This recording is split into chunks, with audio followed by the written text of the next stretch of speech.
ירושלים של זהב ושל נחושת ושל אור.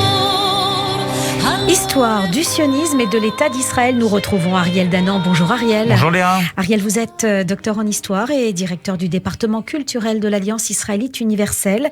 Et ce matin, vous nous parlez de David Ben Gourion, celui qui a déclaré l'indépendance de l'État d'Israël le 14 mai 1948.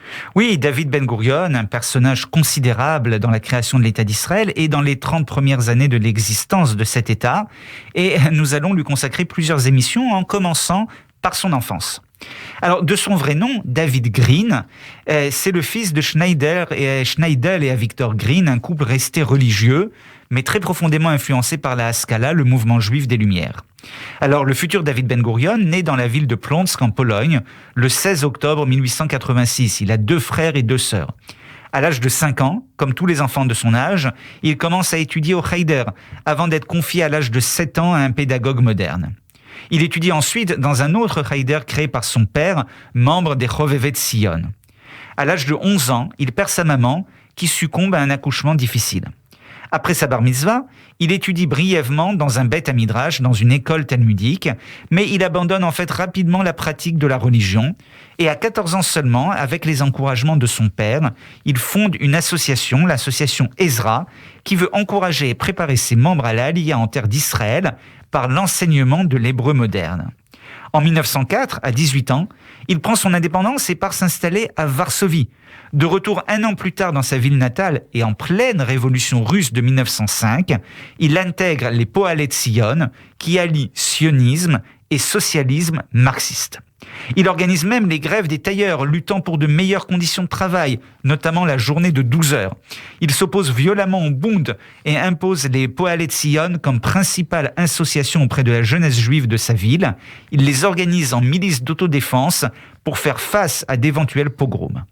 Arrêté et emprisonné 2 fois par la police tsariste, cela oblige son père, la seconde fois, à payer des pots de vin pour le faire libérer. C'est un homme de caractère, hein. Dès son plus jeune âge. Dès son plus jeune âge. Alors finalement, il fait son alliance en 1906. Et oui, en 1906, donc pendant la deuxième Aliyah, et comme beaucoup de pionniers, il est en fait déçu par l'échec de la révolution de 1905 et surtout par les pogroms qui frappent les juifs russes à cette période et qui lui font comprendre que seul l'idéal sioniste reste viable. Idéal sioniste à réaliser en terre d'Israël, pas ailleurs. Bien que très jeune, il s'était violemment opposé au projet en Ouganda promu par Théodore Herzl. Alors c'est le père de David Ben Gourion qui va financer le voyage de son fils jusqu'en Palestine. Avec ses camarades, il passe par Varsovie, par Odessa, où il rencontre de grands militants sionistes tels le futur président du Keren Kayemet l'Israël, Menachem Moussishkin. C'est enfin le 6 septembre 1906 que David Green accoste à Yafo. Il écrira dans ses mémoires que ce fut le plus beau jour de sa vie. Il rejoint immédiatement le Moshav de Petar Tikva et travaille dès le lendemain dans les vergers, dans des conditions matérielles très difficiles, notamment parce qu'il souffre du manque de nourriture. Et il va s'investir très rapidement au Pohalet Sion. Oui, il s'engage politiquement, rejoignant les Pohalet Sion, dont il devient l'un des 5 membres du bureau, et immédiatement son influence y est très grande.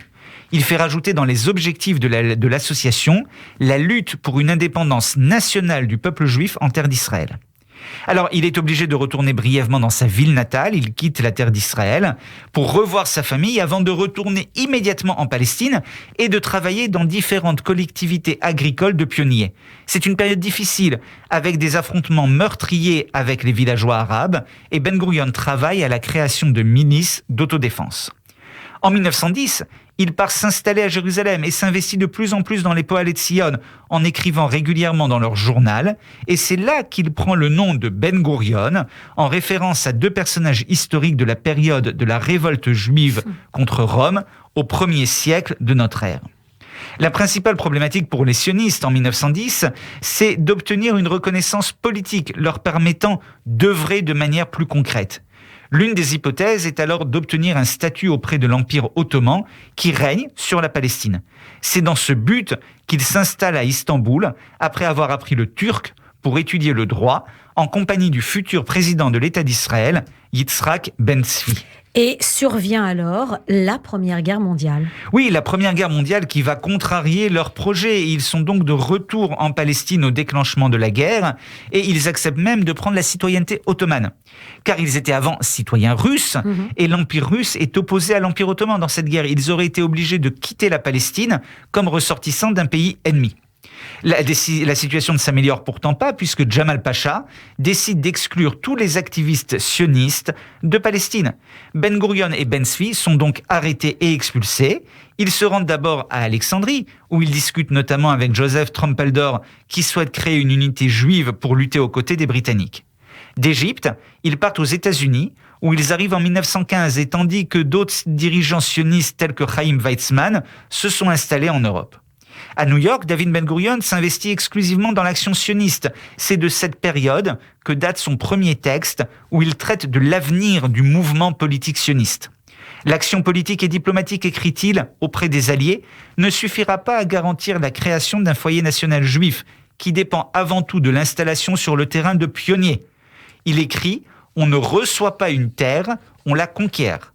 Nous conquérerons notre terre en la construisons. » C'est pour lui la condition sine qua non de la réalisation du projet sioniste face au refus arabe nationaliste qu'il pressentait déjà depuis plusieurs années.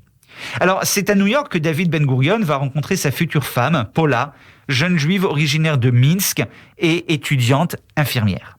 La déclaration Balfour de 1917 marque un tournant évidemment pour le mouvement sioniste, pour la première fois reconnu officiellement, et une nouvelle étape dans l'action et la vie de David Ben Gurion est ainsi marquée. C'est ce que nous verrons la semaine prochaine. Eh bien, merci Ariel Danan. Je rappelle que vous êtes docteur en histoire, directeur du département culturel de l'Alliance israélite universelle, et on se retrouvera pour la suite de l'histoire la semaine prochaine.